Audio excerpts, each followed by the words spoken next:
malam Jumat. Haddatsana Abdullah, haddatsani Abi, haddatsana Waqi', haddatsana Dawud al-Audi an Abi Hurairah qala Rasulullah sallallahu alaihi wasallam, la yaqumanna, janganlah berdiri sungguh siapa ahadukum, salah satu kalian, ila sholah, pada sholat, wabihi, dalam keadaan dengannya ahad, azan, ada gangguan,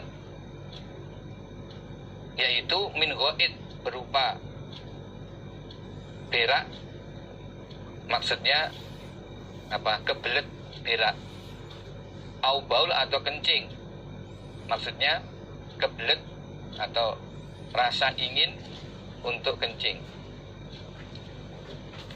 Janganlah seseorang dari kalian berdiri untuk mengerjakan sholat dalam keadaan dia ada rasa keinginan untuk berak atau kencing. Jadi ketika kebelet atau ada rasa keinginan berak atau kencing, maka jangan mengerjakan sholat. Sehingga di waktu sholat keadaannya menahan keinginan berak atau kencing, itu bisa mengganggu kekhusyuan orang sholat. Maka Nabi melarang. Jadi bagaimana ketika seseorang sudah merasa akan kencing atau berak, maka ya segera mendatangi hajatnya itu, segera kencing dulu atau berak dulu, baru kemudian mengerjakan sholat, agar sholatnya tidak terganggu kekhusyuannya. Hadatsana Abdullah, hadatsani Abi, hadatsana Aswad bin Amir, qala, berkata Aswad, hadatsana Hasan, yakni Ibnu Shalih. Di hadatsana bercerita kepada kami Aswad, siapa Al-Hasan, yakni menghendaki siapa Aswad Ibnu Shalih. Yang dimaksud Aswad adalah Hasan Ibnu Shalih. An Ibnu Abi Laila an Atha an Abi Hurairah an Nabi sallallahu alaihi wasallam. Qala, bersabda Nabi, idza dhaha, ketika menyembelih kurban, siapa ahadukum, salah satu kalian, falyakul, maka hendaklah memakan siapa ahad, min udhiyatihi, dari hewan sembelihan kurbannya, hewan sembelihan kurbannya ahad. Ketika seseorang menyembelih hewan kurban, maka hendaklah dia makan dari daging hewan kurbannya. Maksudnya dia boleh memakan daging dari hewan yang dia sembelih sebagai korban. Jadi di sini ada kalimat perintah falyakul, itu maksudnya perintah yang berarti memperbolehkan atau memberi izin. Jadi ketika seseorang menyembelih korban, dia boleh memakan daging dari hewan korban yang dia sembelih. Haddatsana Abdullah, haddatsani Abi, haddatsana Bahzun, haddatsana Hammad bin Salamah an Abi Imran an Abi Hurairah anna rajulan syaka, melaporkan siapa rajul, ila Nabi, kepada Nabi sallallahu alaihi wasallam, qaswata qalbihi, pada kerasnya hatinya rajul. Ada seorang laki-laki lapor kepada Nabi tentang hatinya yang keras. Jadi dia merasa hatinya itu keras, tidak bisa lemah lembut kasih sayang kepada orang lain, tapi kasar dan keras. Faqala, maka bersabda Nabi imsah, mengusaplah engkau ra'sal yatim, pada kepalanya anak yatim. Wa at'im, dan memberi makanlah engkau al miskin, pada orang miskin. Jadi untuk menghilangkan kerasnya hati, sifat kerasnya hati, Nabi menganjurkan supaya sering mengusap kepala anak yatim dan sering memberi makan kepada orang miskin. Di banyak sedekah dan menyayangi anak yatim dengan mengusap-ngusap rambut kepalanya, itu akan bisa melunakkan hati, menumbuhkan rasa cinta dan sayang di dalam hati kepada orang lain. Wa qala Ibnu Abi Hatim, qara'a membaca alai atasku Ibnu Abi Hatim, siapa? Yunus bin Abdul A'la. Akhbarona, memberi kabar kepada kami Yunus, siapa? Ibnu Wahbin.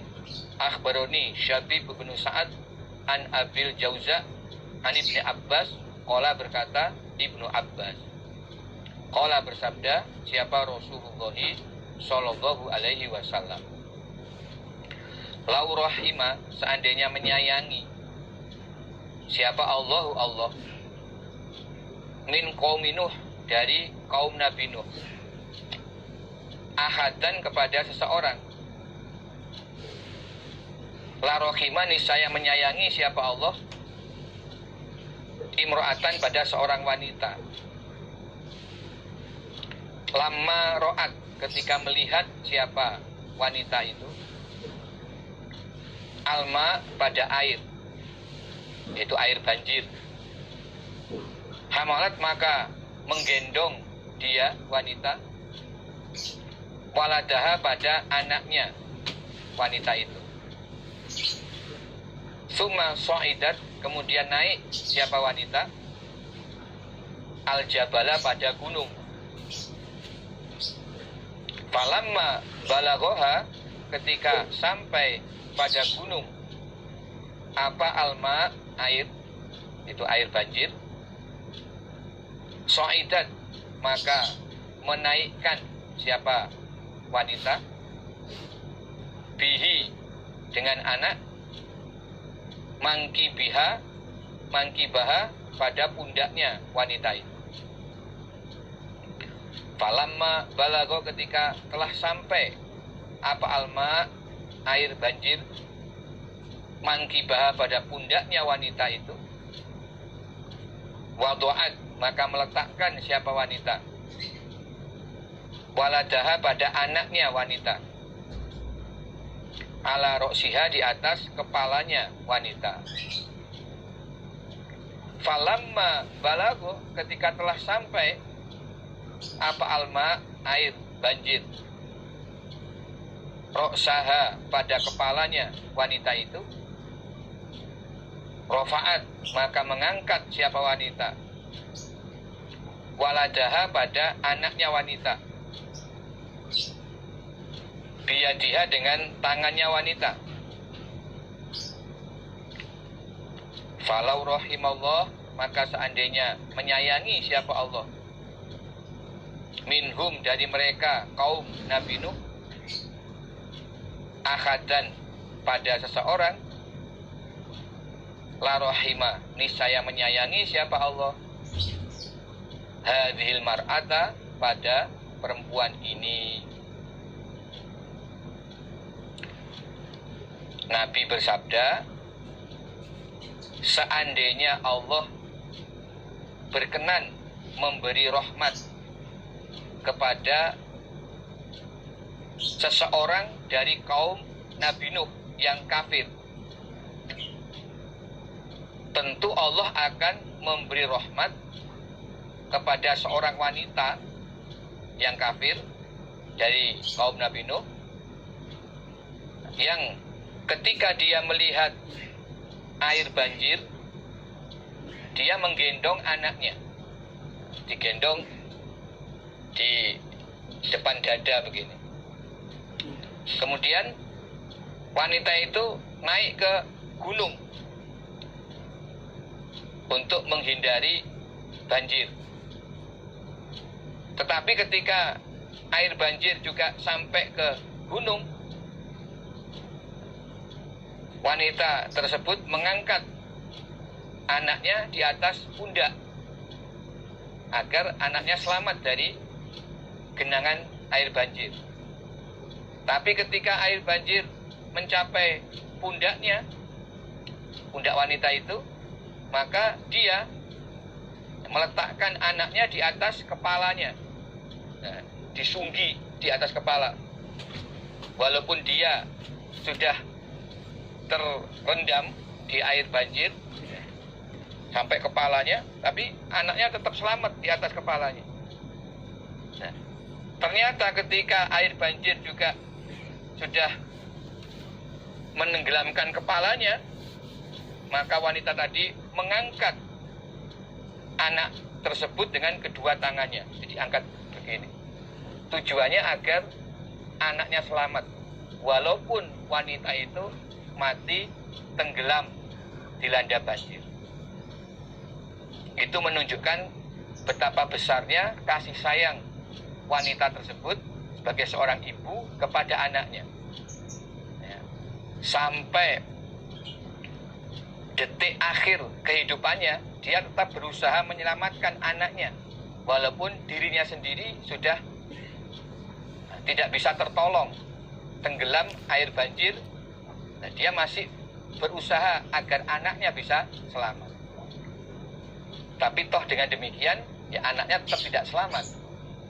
Ya, karena banjir itu menggenangi seluruh dunia, sampai semua orang kafir mati tenggelam, kecuali orang iman yang ikut dalam perahu Nabi Nuh yang selamat. Selain itu semua mati tenggelam, termasuk wanita dan anak. Nah, tetapi dalam hadis ini Nabi menjelaskan begitu besarnya kasih sayang seorang ibu yang kafir kepada anaknya. Nah, seandainya Allah bisa memberikan rahmatnya kepada orang kafir dari kalangan kaum Nabi Nuh, maka yang Allah pilih untuk mendapatkan rahmatnya Allah itu adalah wanita tersebut. Nah, tetapi sudah menjadi ketentuan Allah bahwa rahmat atau kasih sayang Allah itu hanya Allah berikan kepada orang-orang yang beriman. Wa kanallahu bil mu'minina rahima. Jadi Allah itu hanya memberikan rahmat kepada orang-orang yang beriman. Allah tidak bisa memberikan rahmatnya kepada orang yang kafir.